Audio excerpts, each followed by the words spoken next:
La música para mí es una forma de vida. Es mi manera de escapar un poco de la monotonía. Como respirar, como el aire. O sea, yo necesito la música desde que me levanto hasta que me acuesto. He tenido suerte, he podido vivir toda mi vida de la música y me encanta. Hace un par de años dije que la vida es lo que pasa entre canción y canción, porque son los momentos de respiro, ¿no? Pero todo lo demás yo lo llevo en forma de canción. Es nuestro lenguaje, es en lo que hablamos. Sí, es lo que sabemos hablar. Es como una parte imprescindible de la vida de todos. Y la mayoría de la gente, el 99,99%, no entiende ese lenguaje. Pues yo con la música empecé desde que tenía 7 años. Entré en un conservatorio. Y no entendía para qué me servía aquella actividad extraescolar, ¿no? Te enseñan muchas cosas que de base pues a lo mejor no tienes. Antes de ser compositor o músico o arreglista, necesitas conocer el idioma y eso es lo que te da el conservatorio, que aprendes el idioma de una forma inconsciente, sin darte cuenta, de repente estás hablando en música. Es muy difícil tener una conversación larga conmigo porque todo lo intento llevar a mi filtro como herramienta. Ah, mira, y si hago esto... A la música le dedico todo el tiempo, toda la vida. Y le dedico menos tiempo del que debería, porque la verdad es que no soy muy de coger y sentarme a ver qué canción me sale, o de sentarme a componer, o de sentarme a escribir. No es como ponerte a lo mejor a estudiar o otro tipo de cosa que a lo mejor mides más el tiempo, sino que esto es más inconscientemente. Es una profesión en la que no existe el horario. El horario es cuando se te acaban las ideas o cuando el artista con el que estás trabajando está cansado y se le acaban a él las ideas. A medida que te vas profesionalizando, también los espacios donde tocas son más grandes o tienen otros recursos de sonido, más cantidad de público, de puesta en escena, va cambiando todo a medida que vas como profesionalizándote. Como tenía una base musical bastante formada, pues dije, bueno, ¿por qué no probar a hacer mi propia música, a ver qué sale? Cada instrumentación es como un matiz o una pincelada diferente, entonces es muy importante tener muy claro cómo quiere uno que suene algo antes de decidir comunicarlo, ¿no? Llevo como 2 meses estudiando producción musical, que era como la patita que me faltaba, ¿no? Para otros artistas, algunas veces hago las canciones, otras veces soy solamente productor, otras veces soy solamente técnico de sonido, de grabación, de mezcla,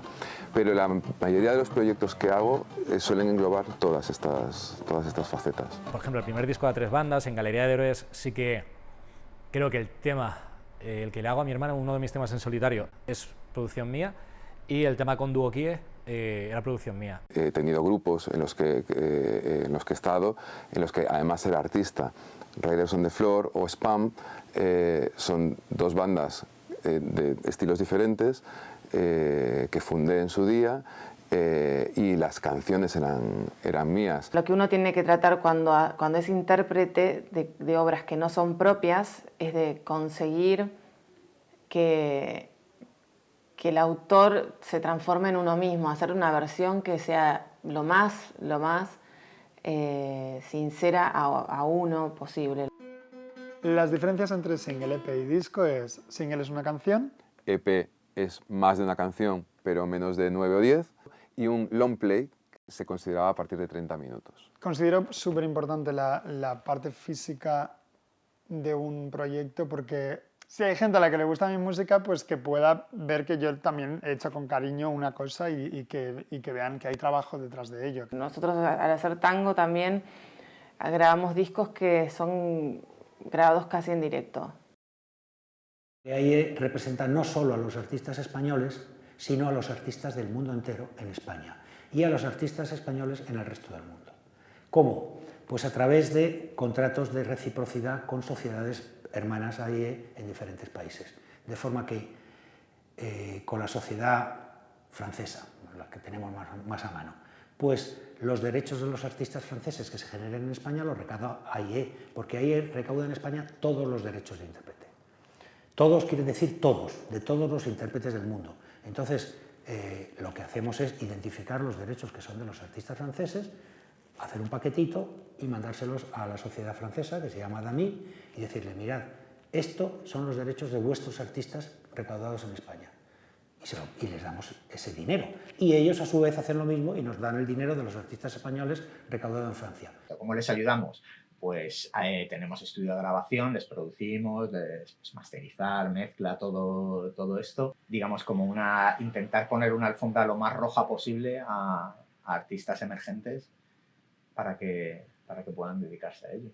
El papel del productor es dirigir la grabación del disco, contratado normalmente por una compañía discográfica, con lo cual con el artista normalmente no tienes una relación contractual, a menos que el artista se pague su propio disco, con lo cual tampoco es con el artista, porque el artista ahí está ejerciendo de compañía discográfica.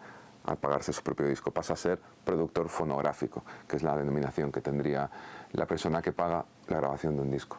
Ves a gente que sí que lo está reventando sin luego adherirse, ¿no?, a una multinacional como Notorious War y tal. Nosotros no podemos competir con las grandes productoras a nivel económico, a nivel trato personal, calidad, sí, podemos competir. Sí, ahí en la calidad podemos competir perfectamente. Creo que las productoras, por supuesto, juegan un papel fundamental y te ayudan muchísimo pues, a esa visibilidad, a esa difusión, al desarrollo de tu trabajo artístico. Que mucha gente me echaba cuentas, ¿no? Como, mira lo que haces y estás en Boa. Y es como si Boa pudiese tener un solo sonido. Yo cada vez veo que tengo menos que ver, y no que sea un pez grande que se esté quedando una pecera pequeña, sino que soy un hámster en una pecera. Y digo, y yo estoy por otros derroteros. Entonces vi que la apuesta más clara era salirme. Mi trabajo con los artistas siempre procura ser de potenciar su personalidad, su sonido, y hacerlo crecer y, en la medida de lo posible, profesionalizarlo hasta el máximo. Pues ahí apareció Warner, que sí que habían escuchado toda mi obra, que sí que lo estaban valorando y que sí que me hizo una propuesta muy guay, donde me dan toda la libertad. Que hay gente que se piensa en lo mítico, ¿no? Sí, seguro que te vendiste y has hecho lo que querían ellos hacer. Con Antónimo, escuchaban el disco cuando iba a fábrica. Con Fangoria, por ejemplo, llevo trabajando 15 años porque hablamos el mismo idioma, ¿no? Los contratos básicos en la industria discográfica son el de grabación y el de actuación en directo. Podríamos hablar de un tercero que es históricamente importante porque existe y existe mucho y ha condicionado mucho, que es el contrato de edición musical, que es el contrato en el cual un compositor, en este caso ya tiene que ser un autor, compositor, le cede a una entidad, a una empresa, parte de sus derechos de autor a cambio de que esa empresa gestione los derechos, le mueva las canciones. Es una especie de manager de canciones. Es decir, yo le doy a esta editorial estas 10 canciones y ellos se encargan de moverlas, de proponérselas a uno que está haciendo una serie, a una productora de cine, a otros cantantes para que las graben. Todo eso genera derechos y es un beneficio para el autor y para la editorial. Ese sería el tercer contrato importante en el mundo en el sector industrial de la música. Nosotros condiciones no ponemos ninguna. Hombre, obviamente nosotros vamos a prevalecer la calidad siempre, el talento sobre todo, por encima de todo. ¿Por qué? Porque creemos que eso puede tener salida. Yo creo que como está la industria musical, los músicos tenemos que ser nuestros propios managers, nuestros propios productores, por decirlo de alguna forma. Cuanto más independiente seas a nivel artístico, compositor, productor y posterior difusión, yo creo que al artista o a la persona le beneficia más. No me preocupa no tener discográfica, pero también, yo qué sé, pues es un poco difícil. No sé, es un poco de sentir como que nadie te hace caso, ¿sabes? Entonces, pues puedes o tirar la toalla o coger y hacer un crowdfunding para gestionártelo tú todo. Y eso que he hecho. Creo que es una muy buena forma de que las personas que te siguen y apoyan realmente tu música no solo lo hagan desde fuera, sino desde dentro y te ayuden como a hacer un poco tu sueño realidad y llegar a conseguir cosas. O sea, el mundo del crowdfunding te hace ver, te hace ver real cuál es tu alcance y cuánta gente quiere realmente tu disco en físico y en qué formato. Un proyecto de un artista normalmente, tal y como es el mundo y el mercado de la música, empieza por grabar. Entonces, para grabar ya necesitas financiación, lógicamente, porque tienes que grabar un disco, pagar a unos músicos, pagar unos arreglos o una producción, etcétera, etcétera. Esa es una necesidad de financiación. ¿Cuánto? Pues hombre, depende de tu planteamiento. Pues mira, el crowdfunding funciona, tú expones tu proyecto, fijas una meta, en plan, necesito X dineros para poder hacer realidad mi proyecto. Entonces, pues tú pones, en mi caso son 8.500 euros, y pones una serie de recompensas que la gente puede estar interesada en adquirir. La gente entra, compra lo que le apetece y entonces pues el dinero va subiendo hasta que llegas a la meta o no. Si no llegas a la meta no te dan el dinero, se le devuelve a cada persona su dinero y si llegas a la meta te dan, o sea, te dan el dinero para que lleves a cabo tu proyecto y luego cuando lo tengas acabado pues el vinilo, el disco, lo que la gente ha ido comprando, se lo mandes a cada uno lo que ha pedido. Es como una especie de preventa. La siguiente fase, que sería publicar el disco y hacer promoción, hacer marketing, etc., necesitas otros fondos porque eso sigue costando dinero. A partir de ahí, bueno, a partir de ahí pueden venir los ingresos, porque si empiezas a actuar ya tienes unos ingresos. Pero como ves, o sea, para empezar una aventura musical, pues te diría que lo primero que necesitas es talento. Pero inmediatamente pegado al talento necesitas dinero. Como buscar las diferentes herramientas que estén a mano para que lo que uno cree, defenderlo hasta el final. Pero en España la situación de la industria musical yo creo que en estos momentos todavía es precaria, se está recuperando según los últimos datos de cifras de ventas físicas, de ventas por internet, etc. Pero todavía creo que está recuperándose no de la crisis económica que hemos sufrido en España desde el 2008, sino de una crisis previa que el mundo de la música ya traía desde los principios de los años 2000, cuando surgió todo el fenómeno de la piratería en Internet. La situación la veo un poco enrarecida porque lo veo como que cada uno intenta defender lo que le conviene. A nivel musical, la situación es crítica. A nivel comercial, evidentemente... Bollante. Supongo que será bollante. Bollante para algunos como Spotify o algunas grandes productoras o alguna grande discográfica. Para mí es una especie de crisis, donde hay gente muy abajo y gente muy arriba. Siempre se abre una brecha. Para mí ahora mismo estamos ahí. Creo que la industria musical en general está pasando por un momento excelente, aunque mucha gente diga lo contrario. Cada chaval en su casa con un ordenador pueda estar haciendo música, hace que haya una variedad de música y una cantidad de producción musical tremenda. La producción musical sí ha cambiado y ahora hay grandes producciones y se escuchan mucho mejor que hace 10, 15, 20 años. Obviamente eso ha avanzado, no lo podemos negar. Tenemos la música que mejor suena de la historia, técnicamente estamos en el mejor momento y los discos suenan increíbles, pero también dentro de todo eso hay muchísima parte que no debería ser considerados discos porque no tienen unos mínimos de calidad, ni artísticamente ni técnicamente. Lo bonito es que está más democratizada, ¿no? Y que al final lo que es el trabajo de gira y de festival creo que se está valorando más. Y al mismo tiempo hay un retorno muy bueno de todo esto, porque ya no es exclusividad solamente de las compañías discográficas ese retorno, sino que existe YouTube y puedes tener beneficios de YouTube, existen plataformas como Spotify o Apple Music, de las que también tienes un retorno. Como un arma de doble filo, porque por un lado tal vez económicamente no es rentable para el artista, pero es una forma de que puedas llegar a ser escuchado en cualquier parte del mundo. Los derechos de autor son los derechos que gestiona la Sociedad General de Autores de España, de autores y editores, perdón, que son derechos propiamente de autor. Nosotros gestionamos el derecho de intérprete. Nuestra relación con pues formamos parte del entramado de la propiedad intelectual. Creo que todo tipo de obra debe estar registrada para que se reconozca al menos ese mérito de esa persona, ¿no? Cualquier músico que registre quiere decir que grabe una canción, tiene derecho a ser socio de AIE. Registro mis canciones en las GAE.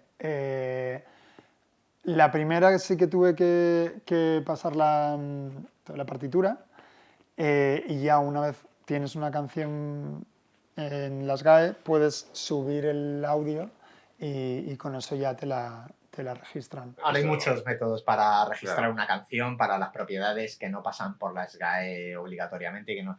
No, en el momento que lo subes a Spotify ya Sí, tienes ya, un registro. y eso lo tramitamos también un poquito nosotros con las subidas a plataformas. Si no eres socio de AIE no puedes cobrar tus derechos de propiedad intelectual. Esto quiere decir que un artista graba un disco, ese disco tiene éxito, lo ponen en la radio, suena muchísimo, lo ponen en la televisión, se oye en todas partes, es un éxito. Bueno, pues los derechos de intérprete que genera ese disco, tanto en radio como en televisión, como en hoteles, discotecas, donde sea, si no eres socio de AIE no lo puedes cobrar.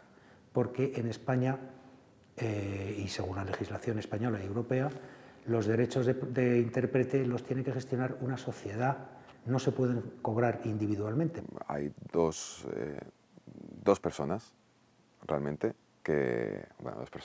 dos profesiones que se reparten los derechos de autor en música, que son el compositor de la música y el escritor de la letra. La discográfica necesita tener libertad para reproducir el disco, que es un derecho exclusivo de los autores y de los artistas, para distribuirlo, hacer copias y distribuirlas, para comunicarlo por la radio o por la televisión o por donde sea. O sea que ya van 3 derechos. Esos derechos se los cedemos a la discográfica, pero a cambio la discográfica nos va a pagar un royalty sobre las ventas, un porcentaje sobre las ventas, vamos a cobrar unos derechos de autor, si somos autores, aparte de la venta del disco, por la sociedad de autores, y vamos a cobrar unos derechos de intérprete de comunicación a través de AIE, puesto que sí somos los intérpretes de ese disco. Creo que al final el copyright es un invento más de las discográficas para tener atado todo y sacar tajada de todo. Entonces, de repente es como, yo como artista me siento halagado si alguien canta mi canción. Pero siempre y cuando no estés tú ganando dinero a través del arte de otro. Yo creo que ya no existe la piratería musical. O está reducida a mínimos ya, ¿no? Desde el momento en que existen plataformas como Spotify o YouTube o Apple Music, en las que tú puedes escuchar una canción gratis, no tienes la necesidad de piratear, ¿no? ¿Spotify no es una piratería? Sí. Pregunto, ¿Spotify no es piratería? Que tú puedas escuchar música totalmente gratis, te ponen publicidad y tal y cual, pero tú puedes escuchar a través de Spotify música gratis, ¿no? Y tú dices, bueno, pero si es gratis, el artista no cobra. Sí, porque si es gratis, en YouTube te ponen un anuncio o en Spotify te ponen un anuncio. Y funciona como en la tele. Si tú estás viendo publicidad, hay un retorno de inversión porque hay una gente metiendo dinero en esa publicidad. Con lo cual, algo te llega. Estamos creando un mundo, a mi juicio, un poco monstruoso, que tiene cosas muy buenas porque llega todo a todos los lados, pero claro, eso no es gratis. Y a los que somos de otra generación, pues todavía nos descoloca un poco, ¿no? Porque no estás acostumbrado. Bueno, pero ese es el camino ahora ya. Por eso era tan importante la regulación de la directiva europea de regular todo eso, porque es que todo se mueve ahí ya. En nuestro criterio es una reforma positiva porque nos da derechos a los intérpretes y a los autores y a los productores también en el mundo de Internet, que hasta ahora no pagaban ni 5, empieza a regularizar plataformas como Spotify o Deezer o etcétera, plataformas como Netflix o como YouTube, y bueno, es fundamental regular todo eso porque ese es el mundo real ahora. Spotify es la nueva radio y YouTube es la nueva tele, pero el modelo es diferente, pero siendo lo mismo, ¿no? Realmente. Que claro, que streaming te mete entre ceja y ceja a un artista y rápidamente, claro, te lo mete en listas que tiene unos oyentes pasivos de 2 millones y tal, te lo mete el primer tema y rápidamente es disco de oro, claro, pero tú buscas ese artista. Las redes sociales son la nueva prensa, ¿no? Realmente. Entonces es el tercer elemento, ¿no? Junto con las plataformas digitales y los medios de comunicación. Bueno, es que las redes sociales son un medio de comunicación más. Entonces es importantísimo, es la forma en la que el artista tiene el canal directo de comunicación con su público. Creo que siempre es importante, ya a nivel de trabajar delante de la cámara o detrás, tener siempre presente el factor humano, el factor no solo monetario y dinero, sino el conservar tu personalidad, tus valores como persona antes que como artista.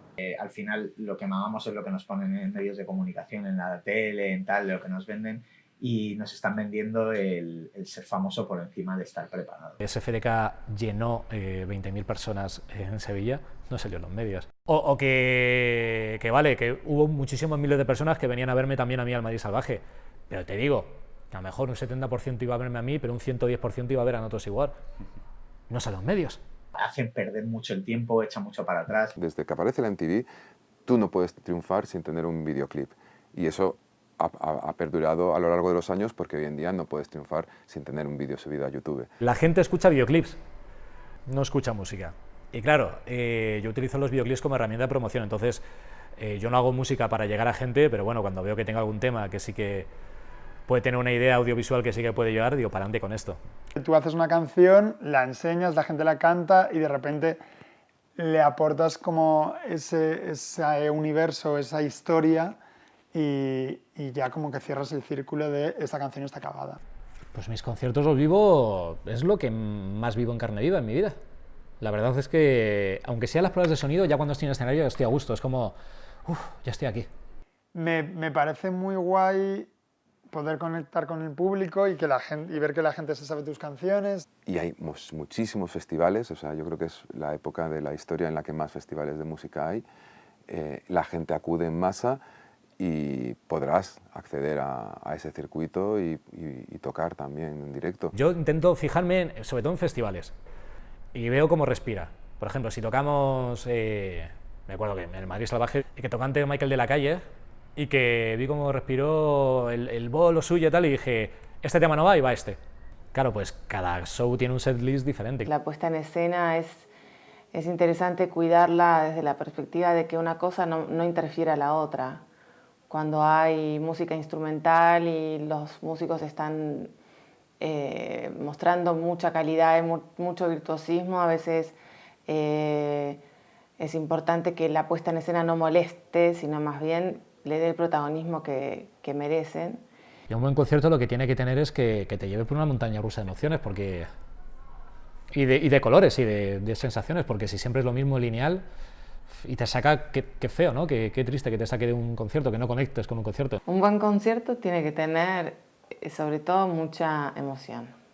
Pienso que es difícil porque al final uno tiene que vivir y sí puedes hacer conciertos, pero claro, voy por libre, pero no tengo la repercusión que me puede dar una discográfica, pero si me meto en una discográfica me quitan a lo mejor 70% de todo. Entonces es como, ¿qué hago? El artista es como la antena central de todo eso, y a su alrededor hay una serie de agentes que funcionan. Entonces, ¿cómo esa relación? Pues es que es obligada. La idea es que el artista siempre se lleve un buen porcentaje, porque al final es lo que no está ocurriendo.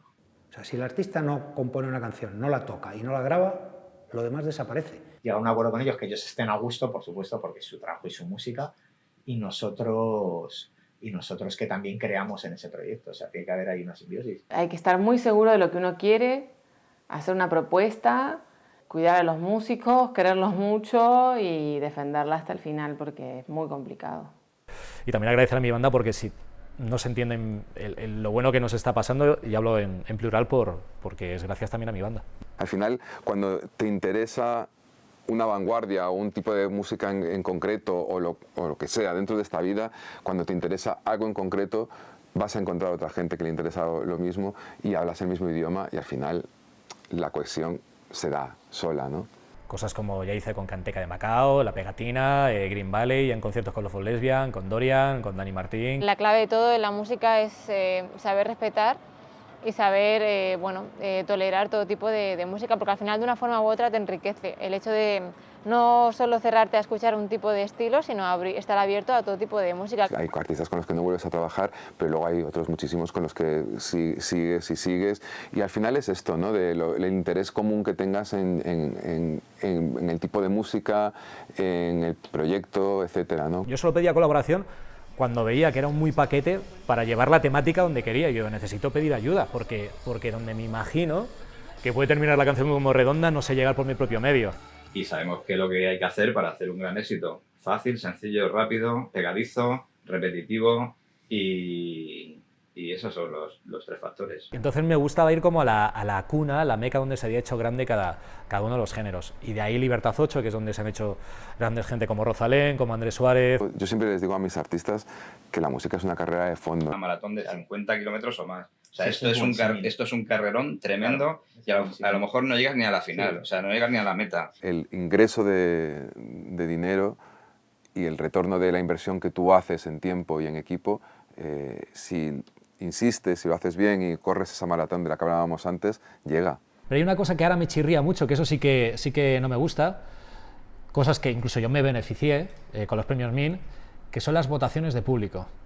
Y las votaciones de público de esto de para votar te tienes que registrar a la página y me quedo con tus datos, yo lo veo más por parte de medios. Los premios MIN hemos vuelto este año porque habíamos estado 3 o 4 años alejados de ellos y muy contentos de volver a estar porque bueno, son los premios de la música independiente y entonces me parece que son un vivero importantísimo de gente de donde está saliendo ahora todo.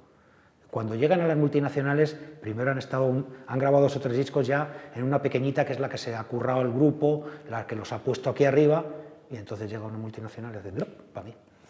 Bueno, así es la vida, ¿no? Ves otros artistas que sí que empezaban con lo independiente y lo han pasado, ¿no? Una multinacional porque quieren un quebradero de cabeza y porque entienden que no todo es dinero. Porque al revés, mucha gente que se piensa que la gente vamos a las multinacionales para ganar más dinero, y al revés, porque yo con la autoedición, ¿cómo me va? Me iría, pues piensa que si te llevas un porcentaje mínimo de las ventas y si estás liquidando, que a lo mejor te está llegando cosas con 3 ceros cada 2 meses, pues es un pequeño porcentaje de lo que sea multinacional, pues hay multinacionales o hay sitios que se están llevando como Boba, que se están llevando decenas de miles de euros cada 3-4 meses. Llegará una gran multinacional, Warner, Sony, etcétera, etcétera, y nos cogerán nuestros artistas y nos dirán, oye, que te quito este artista. Bueno, bienvenido sea. Sabemos que puede ocurrir. Porque la música tiene una connotación muy especial, es primero que todo cultura, y aunque sea una industria, es antes que industria es cultura.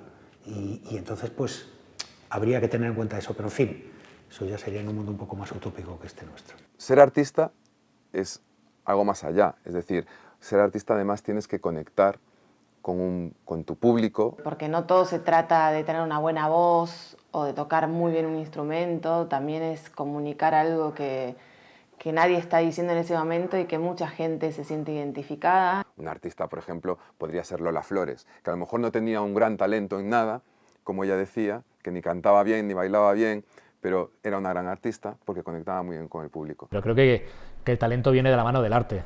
Realmente un artista es alguien que tiene talento y lo muestra.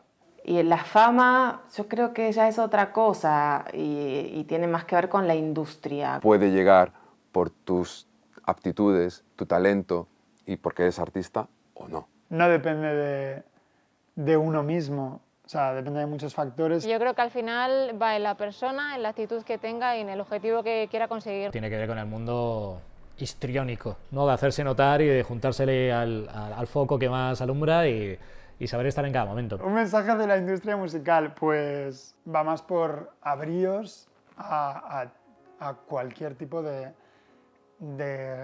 artista. Sobre todo porque yo creo que es una muy buena forma de que la industria evolucione y dé lugar a nuevos tipos de música. Tú escuchas la música que hace otro, intentas parecerte, copiar el estilo y tal, pero al final tienes tu propia personalidad y tu propio estilo y te sale otra cosa distinta. Y es lo maravilloso de la música. Hay que confiar y hay que creer en lo que uno hace y si es auténtico y si cree y si lo hace con el corazón y estudia y tiene disciplina y cree en lo que hace, finalmente eso es lo más importante, no el resultado final. La industria musical está pasando por un momento muy sano y lo que tenemos que hacer es cada uno seguir haciendo lo que creemos que debemos hacer. Cuando pierdes el miedo al qué dirán y que te pasas de la música de plantilla, de lo que están haciendo los demás, pues habrá mucha gente que no la hagas, pero habrá mucha gente que parece que estaba demandando algo así, ¿no? Hacer las cosas bien y que disfruten porque no siempre sale. Fíjate, aquí me dirigiría más a la sociedad que a la industria, a la propia industria, es que nos cuiden un poco más.